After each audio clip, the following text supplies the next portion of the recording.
प्रधानमंत्री नरेंद्र मोदी के फरवरी 2025 में फ्रांस की यात्रा के दौरान भारत और फ्रांस के बीच दो महत्वपूर्ण रक्षा सौदों पर हस्ताक्षर होने की संभावना है। इन सौदों की कुल लागत $10 बिलियन से अधिक आंकी जा रही है। राफेल एम लड़ाकू विमान सौदा। भारतीय नौसेना के लिए 26 राफेल एम लड़ाकू विमानों की खरीद की योजना है, जिसमें 22 सिंगल सीटर और 4 ट्विन सीटर विमान शामिल हैं। ये विमान नौसेना के विमानवाहक पोतों जैसे आईएनएस विक्रमादित्य और आईएनएस विक्रांत के लिए उपयुक्त होंगे। राफेल एम विमान अत्याधुनिक हथियार प्रणाली, रडार और युद्ध क्षमता से लैस हैं, जो भारतीय नौसेना की वायु शक्ति को बढ़ाएंगे।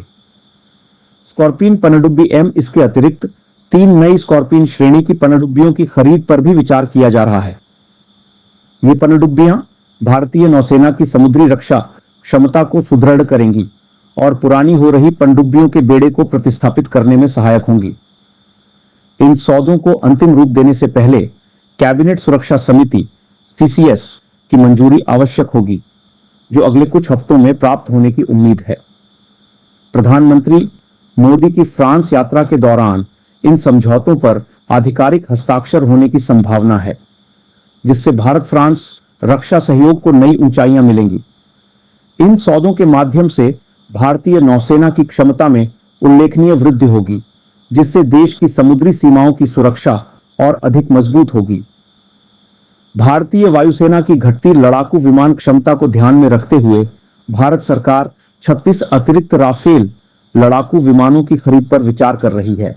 इसके साथ ही 5वीं पीढ़ी के स्टेल्थ लड़ाकू विमानों की आवश्यकता को पूरा करने के लिए रूस के सुखोई Su-57 या अमेरिका के F-35 विमानों के अधिग्रहण पर भी चर्चा हो रही है।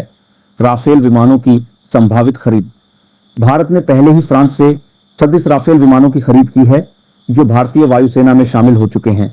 अब 36 और राफेल विमानों की खरीद पर विचार किया जा रहा है, जिससे वायुसेना की ताकत में वृद्धि होगी। Su-57 और F-35 विमानों पर विचार। रूस ने भारत को अपने 5वीं पीढ़ी के Su-57 स्टेल्थ लड़ाकू विमान की पेशकश की है। रूसी विशेषज्ञों का दावा है कि Su-57 अमेरिकी F-35 की तुलना में भारत की आवश्यकताओं के लिए अधिक उपयुक्त है। हालांकि अमेरिकी F-35 विमान भी एक विकल्प के रूप में देखा जा रहा है, लेकिन इसके अधिग्रहण में कुछ जटिलताएं हो सकती हैं, विशेषकर भारत के S-400 एयर डिफेंस सिस्टम के संचालन के कारण।